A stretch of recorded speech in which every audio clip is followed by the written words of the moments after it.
We now go inside out with the aforementioned Ian Begley. And Ian, no truth to the rumors that the Harlem Globetrotters denied the Knicks permission to interview their head coach, Sweet Lou Dunbar, but plenty of people are jumping to the conclusion that the Knicks don't have a plan right now. So how close is reality to that perception? Look, I would say this. It's clear. It's obvious to say at this point that there was no, I should say, no guarantee in place here for the Knicks, no shoe-in when they fired Tom Thibodeau.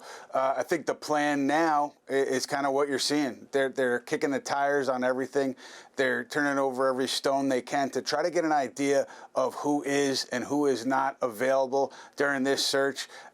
Jason Kidd, Emmy Award, and the other names you mentioned. I think it's a fact-finding mission at this point, because I think what they don't want to happen is, let's say they hire just for example, a Frank Vogel, and then they find out 2 weeks later, you know what, Jason Kidd was available, we didn't know about it. That would be a big mistake.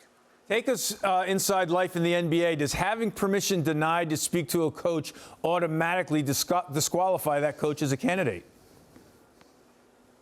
I don't think so, and specifically on Jason Kidd, like the Mavericks were never going to give the Knicks permission without pressure or some saber rattling, or stirring things up by Jason Kidd or his representatives in terms of maybe talking to Nico Harrison, talking to ownership about why they feel like they should be able to talk to the Knicks, or maybe appealing to their human side and saying, hey, this is a dream job of mine, would really appreciate the chance to talk to them. It was never going to happen without pressure from Kidd or people on his side. So absent that, the Mavericks have no reason to grant that permission, but I still think there's a chance that maybe, that behind the scenes, that saber rattling could happen.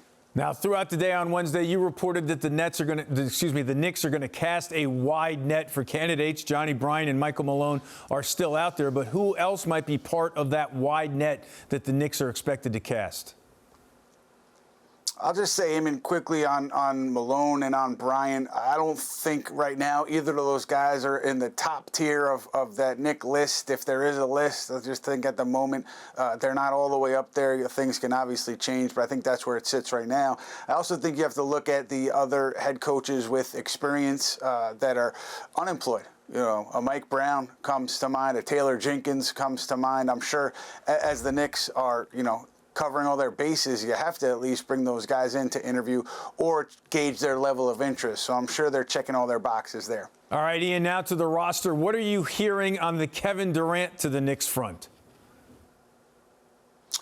If you watch the putback, if you're a fan, you'd know that I've been saying for weeks now it's unlikely that Durant ends up in New York. I know there were some reports from the Post and Newsday that the Knicks are not going to get involved there.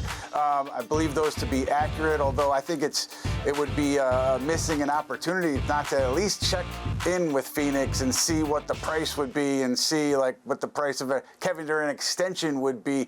I don't think you should close yourself off from that, but it's not surprising to me that the reports came out today that they would not be involved, because I always saw it as a long shot that number 35 would end up with the orange and blue. We are all big fans of the putback, but you've raised the bar now, Ian. Once you have Ben Stiller on, I need John McEnroe, Steve Sharippa, Tracy Morgan, we need some big names. But, Ian, thanks for not denying our request to interview you. Appreciate your time.